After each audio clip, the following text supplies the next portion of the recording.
Hello and welcome to my YouTube channel job junction by Ranveer sir में आपका सभी लोगों का स्वागत है। मेरा यूट्यूब चैनल का नाम job junction by Ranveer sir है और इसी चैनल से इसी नाम से मेरा टेलीग्राम चैनल भी है। तो आप लोग टेलीग्राम चैनल पर भी सर्च कीजिएगा job junction by Ranveer sir, तो टेलीग्राम से जुड़ जाइएगा और इस यूट्यूब पर सर्च कीजिएगा तो यूट्यूब पर जुड़ जाइएगा।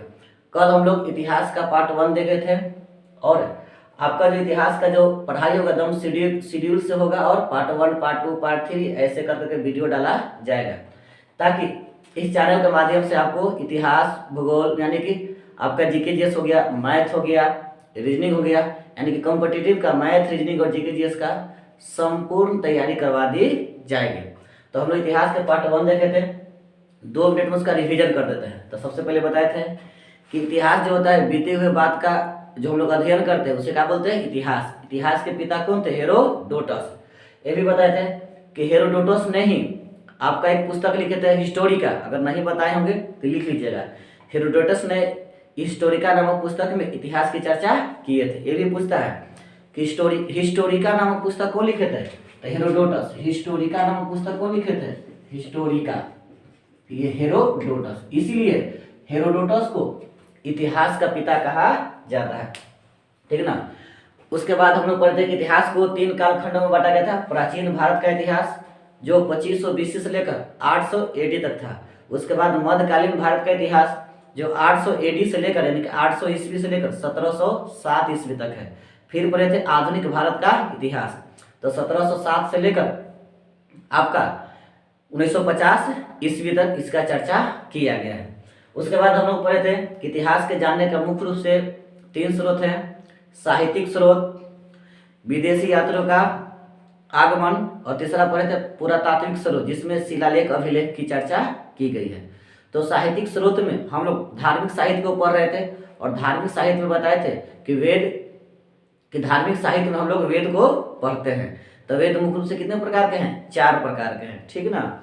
और यह भी माना गया है कि सबसे प्राचीन में वेद की रचना किया गया है। आइएगा, तो हम लोग कल पढ़ लिए थे वेद 4 ठो है, ऋग्वेद, सामवेद, यजुर्वेद और अथर्ववेद। और ये भी बताए थे कि ऋग्वेद, सामवेद और यजुर्वेद को वेद त्रय में रखा जाता है, जबकि अथर्ववेद को वेद त्रय में रखा जाता नहीं। वेद त्रय का मतलब क्या होता है, वेद त्रय का मतलब होता है आपका पवित्र वेद।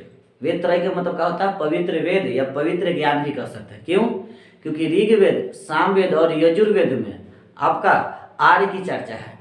आर्य जो थे भूमध्य सागरीय क्षेत्र से प्रजाति आए थे, उन्हीं को बोला जाता है आर्य। जो आपको हम लोग विश्व के भूगोल पढ़ेंगे उसमें आपको ये सारा चीज मिलेगा। तो ऋग्वेद, सामवेद और यजुर्वेद को वेद त्रय में क्यों रखा गया, क्योंकि ऋग्वेद, सामवेद और यजुर्वेद में आर्य की चर्चा है, इसलिए इन तीनों वेदों को क्या कहा जाता है, पवित्र वेद कहा जाता है। वेद त्रय का मतलब क्या होता है, पवित्र वेद। जबकि जो चौथा वेद अथर्ववेद जिसका निर्माण वर्तमान में हुआ था, तो अथर्ववेद में आपका आर्य और अनार्य दोनों की चर्चा है, इसलिए उसको वेद त्रय में रखा जाता नहीं है। और यही अथर्ववेद है जिसमें भूत पिशाच, टोना टोटका और आपका इस सब की चर्चा किया गया है, ठीक ना। तो देखिए आइएगा, हम लोग पढ़ने जा रहे हैं। तो इतिहास के पिता कौन, हेरोडोटस। आइए ऋग्वेद के बारे में, तो ये भी हम पहले बता चुके थे कल कि ऋग्वेद में 10 मंडल, 228 सूक्त और 11,000 ऋचाएं यानी कि 10,580 ऋचाएं की चर्चा है। मंडल क्या होता है, तो कोई भी किताब का जो चैप्टर का जो नाम होता है, हम लोग किताब पढ़ते हैं ना, उसका जो चैप्टर का जो नाम होता है उसी को मंडल कहा जाता है। उस चैप्टर को थोड़ा विस्तार से बतला दिया गया तो उसको हम लोग बोलेंगे कुछ सूक्त बोलेंगे, और हर एक चीज को टॉपिक वाइज समझा दिया गया उसे बोलते हैं ऋचाएं। तो ये हजारों बार प्रश्न पूछ चुका है कि ऋग्वेद में कितने मंडल, 10 मंडल, 228 सूक्त और 11,000 ऋचाएं। अब एक प्रश्न आता है कि ऋग्वेद की उत्पत्ति कब हुआ, तो ऐसा माना गया है कि 1500 BC से 1000 BC के बीच आपका ऋग्वेद का उत्पत्ति हुआ है। और उत्पत्ति कहाँ हुआ है, तो सिंधु नदी घाटी क्षेत्र है, उन क्षेत्रों में ऋग्वेद का विकास हुआ है। इसीलिए ऋग्वेद को सप्त सप्त सैंधव क्षेत्र कहा जाता है। पूछता है कि ऋग्वेद की रचना किस क्षेत्र में हुई है, तो सप्त सैंधव क्षेत्र में, सप्त सैंधव क्षेत्र में हुई है। क्यों? क्योंकि आपका जो ऋग्वेद है इसका जो विकास हुआ है या फिर निर्माण जो हुआ है ये आपका सिंधु नदी तंत्र में हुआ है, ठीक ना, इसलिए इसको सप्त सैंधव क्षेत्र कहा जाता है। आइएगा देखिएगा, चलिए तो हम लोग पढ़ने जा रहे हैं ऋग्वेद में टोटल 10 मंडल, 1028 सूक्त और 11,000 ऋचाएं हैं। आइए, तो सबसे प्राचीन मंडल आपको 2 से 7वां मंडल है। ये भी प्रश्न बहुत बार पूछ चुका है कि ऋग्वेद का सबसे प्राचीन मंडल कौन सा होता है, तो 2 से 7वां मंडल, 2 से 7वां मंडल। आइएगा, उसके बाद पूछेगा कि आधुनिक मंडल यानी कि नवीन मंडल कौन है, तो 1 और 10। आपके 10 मंडल है ना, तो मंडल 1 और 10 यह ऐसे हैं जिसको आधुनिक मंडल या नवीन मंडल कहा जाता है। आते हैं, फिर प्रश्न पूछता है कि तीसरे मंडल में किसकी चर्चा है, तो तीसरे मंडल में सूर्य देवता सावित्री को समर्पित है। ये भी प्रश्न बहुत बार पूछ चुका है कि तीसरा जो मंडल आपका ऋग्वेद का है वो किसको समर्पित है, तो सूर्य देवता सावित्री को समर्पित है। और इसी में प्रसिद्ध गायत्री मंत्र की चर्चा है जो हम लोग बहुत बार सुन चुके हैं, ओम भूर्भुवः स्वः। यह आपका जो गायत्री मंत्र है इसकी भी चर्चा किस मंडल से है, तीसरे मंडल से, इसी में उल्लेख है। फिर ये भी पूछेगा कि आपका जो गायत्री मंत्र इसका रचनाकार कौन है, विश्वामित्र, विश्वामित्र। आइएगा, तो हम लोग क्या देखें कि तीसरे मंडल में सूर्य देवता यानी कि सावित्री को समर्पित है और इसी में आपका गायत्री मंत्र का उल्लेख है। पूछेगा कि तीसरा मंडल में किसका चर्चा किया गया है या किसको समर्पित किया गया है, तो सूर्य देवता सावित्री को समर्पित है और प्रसिद्ध गायत्री मंत्र का उल्लेख भी आपका इसी तीसरे मंडल से है। इसके रचनाकार कौन है, विश्वामित्र है। चलिए देखिए, अब आते हैं चौथे मंडल कृषि से संबंधित है। पूछता है कि कृषि से संबंधित प्रावधान की चर्चा केवं मंडल में है, तो चौथे मंडल में। कृषि से संबंधित प्रावधान की चर्चा केवं मंडल में है, चौथे मंडल में किया गया। आते हैं 7वां मंडल में भगवान विष्णु की चर्चा है। फिर पूछेगा 9वां मंडल में सोम देवता की चर्चा है, यानी कहने का मतलब है कि वनस्पति देवता की चर्चा है। सोम देवता अर्थात उनको शिव भी कहा जा सकता है। तो ये भी प्रश्न बहुत बार पूछ चुका है कि सोम देवता या वनस्पति देवता की चर्चा केवं मंडल में है, तो हम क्या बोलेंगे, आपका 9वां मंडल। क्या बोलेंगे, 9वां मंडल। आइए, उसके बाद पढ़ने जा रहे हैं 10वां मंडल। तो 10वां मंडल में ब्रह्म और चतुर्थ वर्ण समाज की चर्चा है। ये भी प्रश्न बहुत बार पूछ चुका है कि ब्रह्म और चतुर्थ वर्ण समाज की चर्चा केवं मंडल में है, 10वां मंडल में। अब यहाँ से एक बात आता है कि चतुर्थ वर्ण समाज क्या है, चतुर्थ वर्ण समाज क्या है। तो 10वां मंडल में आपका जो चतुर्थ वर्ण समाज है इसका मेन मकसद यह होता है कि इसका मेन मकसद यही है कि इसमें 4 समाज की चर्चा है। चतुर्थ वर्ण समाज में मतलब कितने समाज की चर्चा है, 4 समाज की चर्चा है। आइए देखते हैं, आपका पहला है कि 10वां मंडल में यह भी कहा गया है कि ब्रह्मा के मुख से ब्राह्मण की उत्पत्ति हुई है, ठीक ना। तो हम लोग 4 समाज यानी कि चतुर्थ वर्ण समाज को पढ़ने जा रहे हैं। तो ब्रह्मा के मुख से ब्राह्मण की उत्पत्ति हुई है। ब्राह्मण का क्या काम है, अध्ययन और अध्यापन करना, यानी कि पढ़ना और पढ़ाना। तो ये पूछता है कि ब्राह्मण की उत्पत्ति कैसे हुई है, तो हम लोग क्या बोलेंगे, ब्रह्मा के मुख से। आइए, इसका मुख्य कार्य क्या है, अध्ययन और अध्यापन करना। जबकि भुजा से, यह जो भुजा होता है ना, भुजा से क्षत्रिय की उत्पत्ति हुई है और क्षत्रिय का मुख्य कार्य क्या है, शासन करना। ये भी पूछता है कि भुजा से किसकी उत्पत्ति हुई है, तो क्षत्रिय की, और क्षत्रिय का मुख्य कार्य क्या है, शासन करना। उसके बाद जांग से वैश्य की उत्पत्ति हुई है और वैश्य का काम क्या है, कृषि और पशुपालन करना, कृषि और पशुपालन करना। जबकि पैर से शूद्र की उत्पत्ति हुई है और शूद्र के क्या कार्य की चर्चा है कि ऊपर के तीनों वर्णों का सेवा करना। ऊपर के तीनों वर्ण मतलब क्या, ब्राह्मण, क्षत्रिय और वैश्य, यह तीनों वर्ण का सेवा कौन करेगा, आपका शूद्र करेगा। कौन करेगा, शूद्र। तो ये भी याद रखिएगा, इसी को हम लोग चतुर्थ वर्ण समाज कहा जाता है, जिसकी चर्चा केवं मंडल में, 10वां मंडल में। केवं मंडल में है, 10वां मंडल में, ठीक ना। एक बार फिर से रिकॉल कर देते हैं कि 10वां मंडल में ब्राह्मण और चतुर्थ वर्ण समाज की चर्चा है, जिसमें चतुर्थ वर्ण समाज में यह कहा गया है कि ब्राह्मण की जो उत्पत्ति हुई है ब्रह्मा के मुख से, इसका मुख्य कार्य क्या है, अध्ययन और अध्यापन करना। जबकि भुजा से क्षत्रिय की उत्पत्ति हुई है, इसका मुख्य कार्य शासन करना। जांग से वैश्य की उत्पत्ति हुई है। जांग से किसका? वैश्य का। इसका कार्य कृषि और पशुपालन करना।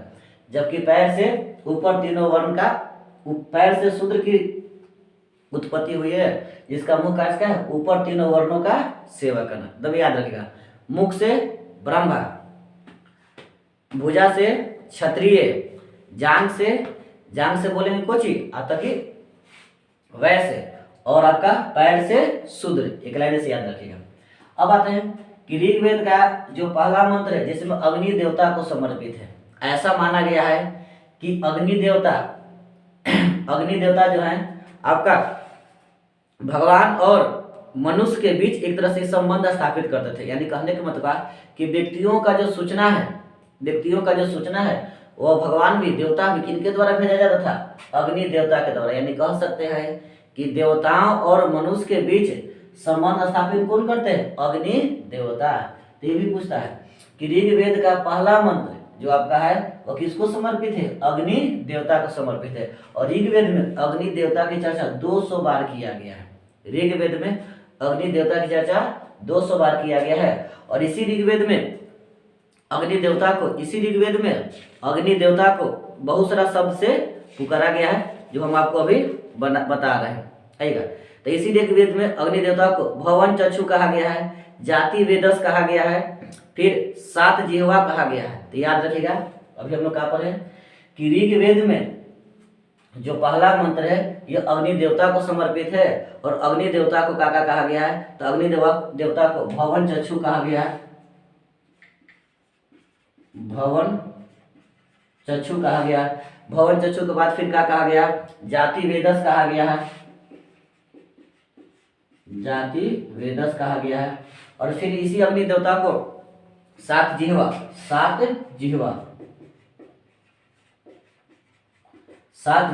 गया है। तो ये भी प्रश्न पूछेगा कि ये भवन चक्षु, जाति वेदस या 7 जिह्वा, यह जो आपका शब्द है किनके लिए समर्पित है? तो अग्नि देवता के लिए। किस मंडल में है? किस ऋग्वेद का यह पहला मंत्र में है। अब प्रश्न आता है कि वेद को चारों भागों में कौन बांटे हैं? तो वेद को 4 भाग में बांटने वाला जो आपके व्यक्ति हैं वह थे कौन? वेद व्यास। ये भी प्रश्न पूछता है कि वेद को 4 भागों में कौन बांटे हैं? तो बांटने वाला व्यक्ति कौन है? वेद व्यास है। फिर पूछता है कि ऋग्वेद की रचना जो होता है किस काल में हुआ था? सप्तसैंधव वर्ष में हुआ था। क्यों? क्योंकि सिंधु नदी के आसपास क्षेत्रों में ऋग्वेद का निर्माण हुआ था, जिसकी उत्पत्ति 1500 BC से 1000 BC के बीच माना गया था। ठीक ना? उसके बाद तो हम लोग ऋग्वेद को पूरी तरह से पढ़ लिए हैं। अब आइए हम लोग दूसरा वेद यजुर्वेद को पढ़ने जा रहे हैं। तो सबसे पहला प्रश्न पूछेगा कि ऐसा कौन सा वेद है जो गद और पद दोनों में लिखा गया है? तो हम लोग क्या बोलेंगे? यजुर्वेद। क्या बोलेंगे? यजुर्वेद। यजुर्वेद एक ऐसा वेद है जो गद और पद दोनों में लिखा गया है। हालांकि तीनों वेद जो आपका पद में लिखा गया है, तीनों वेद किस में लिखा गया है? पद में लिखा गया है। ठीक ना? चाहे आपका ऋग्वेद हो, आपका अथर्ववेद हो या आपका सामवेद हो, यह जो तीनों वेद है वह सिर्फ पद में लिखा गया है। लेकिन यजुर्वेद यह एक ऐसा वेद है जो गद और पद दोनों में लिखा गया। और पद के मतलब होता है कविता। पद का मतलब क्या होता है? कविता। अब आप सोचिए कि हम लोग को तो हिंदी का कविता शुद्ध से समझ में नहीं आता है, और ऊपर से यह वेद किस में लिखा हुआ? संस्कृत के कविता में। तो क्या इसको समझना आसान है? बिल्कुल नहीं है। अब सोचिए कि हिंदी के कविता हम लोग को समझ में नहीं आता है, और यहाँ संस्कृत के कविता में आपका चारों वेद की चर्चा है, चाहे वह ऋग्वेद हो, सामवेद हो, यजुर्वेद हो या अथर्ववेद हो। ये सब किस में लिखा गया? पद में लिखा गया। पद मतलब होता है कविता, और यह भी किस में लिखा गया? संस्कृत के कविता में लिखा गया है। तो सबसे पहले हम लोग क्या जानते हैं कि वेद को समझने के लिए बहुत सारा ब्राह्मण ग्रंथ का निर्माण हुआ, बहुत सारा उपवेद का निर्माण हुआ, बहुत सारा आपका उपनिषद का निर्माण हुआ। क्यों? क्योंकि ताकि वेद को समझा जा सके। चलिए आइए, तो यह प्रश्न पूछता है कि यजुर्वेद में कितने मंत्र हैं? तो 190 मंत्र हैं। ये भी पूछेगा कि यजुर्वेद या फिर ऐसा कौन सा वेद है जो गद और पद दोनों में लिखा गया है? तो हम लोग क्या बोलेंगे? यजुर्वेद। पद मतलब होता है आपका कविता, और गद मतलब होता है कहानी। गद मतलब क्या होता है? कहानी। और यह किसमें, संस्कृत भाषा में। आइए तब फिर पूछेगा कि यजुर्वेद में यजु का अर्थ क्या होता है, तो यजु का अर्थ होता है यज्ञ, यजु का अर्थ क्या होता है, यज्ञ। और इस वेद में यज्ञ के समय होने वाले कर्म कांडों की चर्चा है, यज्ञ के समय होने वाले कर्म कांडों की, जो भी ऋषि मुनि वगैरह जी यज्ञ करते थे ना, उसके कर्म कांडों की चर्चा है। इसलिए यजुर्वेद को कर्म कांडीय वेद कहा जाता है। और ये भी प्रश्न पूछ चुका है कि किस वेद को कर्म कांडीय वेद कहा जाता है, तो क्या बोलेंगे, यजुर्वेद को कर्म कांडीय वेद कहा जाता है। आइए, यह एक ऐसा वेद है जो गद और पद दोनों में लिखा गया है। अब प्रश्न आता है कि यजुर्वेद को कितने भागों में, 2 भागों में बांटा गया है। पहला भाग आपका कृष्ण यजुर्वेद है, और यही कृष्ण यजुर्वेद ही गद और पद दोनों में, गद और पद दोनों में लिखा गया। अब आपके दिमाग में बात चल रहा है कैसे याद रखेंगे, तो याद कीजिए महाभारत को जब कृष्ण भगवान अर्जुन को उपदेश दे रहे थे, तो वह आपका कविता के माध्यम से भी और कहानी के माध्यम से भी अर्जुन को उपदेश दे रहे थे। यानी कहने का मतलब का कि एक तरह से याद करने का नुस्खा हो गया कि कृष्ण भगवान अर्जुन को गद में भी समझा रहे थे और पद में भी समझा रहे थे। तो इससे हम यह भी याद रखेंगे कि कृष्ण यजुर्वेद गद और पद दोनों में है, जबकि आपका जो शुक्ल यजुर्वेद है वह सिर्फ किस में है, पद में है। ये भी पूछेगा कि शुक्ल यजुर्वेद यह किस में लिखा गया है, तो सिर्फ पद में। आइएगा अब आते हैं, तो यजुर्वेद हमारा क्या हो गया, खत्म हो गया। अब पढ़ते हैं सामवेद के बारे में। तो सबसे पहला प्रश्न पूछेगा कि भारतीय संगीत का जननी, भारतीय संगीत का जननी किस वेद को माना जाता है, तो क्या बोलेंगे, सामवेद। और साम का अर्थ होता है गान, साम का अर्थ क्या होता है, गान। और भारतीय संगीत का जननी क्या है आपका, सामवेद है। और संगीत का 7 सुर है ना, सा रे ग म प ध नि, बस इतने, सा नहीं, सा गिनिए, सा रे ग म प ध नि, 7 हो गया ना। तो संगीत का जो आपका 7 सुर है, सा रे ग म प ध नि, यह कहाँ से लिया गया है, तो यह सामवेद से लिया गया है। तो ये भी प्रश्न पूछेगा कि भारतीय संगीत का उत्पत्ति या जननी किस वेद को, सामवेद को माना जाता है। और संगीत का जो आपका 7 सुर है, सा रे ग म प ध नि, यह सामवेद से लिया गया। सामवेद में कुल कितने मंत्र हैं, 1875 मंत्र हैं। सामवेद में कुल कितने मंत्र हैं, 1875 मंत्र हैं। और 99 मंत्र को छोड़कर सभी आपका मंत्र जो है ऋग्वेद से, किससे लिया गया है, ऋग्वेद से लिया गया है। ठीक ना, आइएगा। तो इस तरह से हम कह सकते हैं कि सामवेद किस पर आधारित है, तो ऋग्वेद पर आधारित है। देखिए, क्योंकि आपका 99 मंत्र ही सामवेद का अपना पर्सनली मंत्र है। बाकी सारा जो आपका 1875 में से 99 घटा दीजिए, तो जो शेष मंत्र है किसे लिया गया, ऋग्वेद से। तो बताइए कि बहुत सारा मंत्र जब ऋग्वेद से लिया गया है, तो आपका जो सामवेद किस पर आश्रित होगा, आपका ऋग्वेद पर आश्रित होगा। ठीक ना। अब आते हैं चौथा पढ़ने जा रहे हैं अथर्ववेद। तो पहले भी बता चुके हैं कि अथर्ववेद का जो निर्माण हुआ है सबसे बाद में हुआ है, और सबसे पहले जो निर्माण हुआ है आपका ऋग्वेद का हुआ है। ठीक ना। तो अथर्ववेद में 20 अध्याय, 731 सूक्त और 6000 मंत्र हैं। ये भी प्रश्न पूछेगा कि अथर्ववेद में कितने अध्याय, 20, कितने सूक्त, 731 सूक्त, और कितने मंत्र हैं, तो 6000 मंत्र हैं। इस वेद को रोग निवारण वेद, तंत्र मंत्र, जादू टोना, भूत पिचास और औषधि, इस सब की चर्चा किस वेद में मिलता है, अथर्ववेद में। पूछता है कि जादू टोना, भूत पिचास, टोना टोटका हो गया, औषधि, इस सब की चर्चा या इसमें इस सब की उल्लेख किस वेद में है, तो हम बोलेंगे अथर्ववेद में है। आइएगा, इस वेद में सभा और समिति को प्रजापति के 2 पुत्री कहा गया है। सभा और यह समिति, यह जो 2 को वर्ड देख रहे हैं, इसको क्या माना गया है कि यह प्रजापति की 2 पुत्री, प्रजापति के 2 पुत्री कहा गया है। तो पूछता है कि अथर्ववेद में सभा और समिति को क्या कहा गया है, तो प्रजापति का 2 पुत्री कहा गया है। एक हो गया सभा, दूसरा हो गया समिति, जो आपको आगे मिलेगा। अब आते हैं कि यजुर्वेद, सामवेद और अथर्ववेद, यानी कि सबसे पहले वाला ऋग्वेद को छोड़कर, तो यजुर्वेद, सामवेद और अथर्ववेद की जो रचना हुआ है गंगा और यमुना के दोआब, दोआब मतलब क्या होता है, 2 नदियों के बीच का जो भूमि होता है उसे दोआब कहते हैं। तो गंगा और यमुना, यह 2 नदियों के बीच का जो क्षेत्र है, उन्हीं पर आपका यजुर्वेद, सामवेद और अथर्ववेद की रचना किया गया है। तो पूछेगा कि गंगा यमुना दोआब क्षेत्र में किन 3 वेदों का रचना हुआ है, तो यजुर्वेद, सामवेद और अथर्ववेद। जबकि याद कीजिए ऋग्वेद का जो रचना हुआ था सिंधु नदी क्षेत्र में, इसीलिए ऋग्वेद को सप्त सिंधु कहा गया। जबकि यजुर्वेद, सामवेद और अथर्ववेद की रचना गंगा जमुना दोआब में हुआ है, ठीक ना। इसका निर्माण कब माना गया है, तो 1000 BC से लेकर 600 BC के बीच, 1000 BC से लेकर 600 BC के बीच।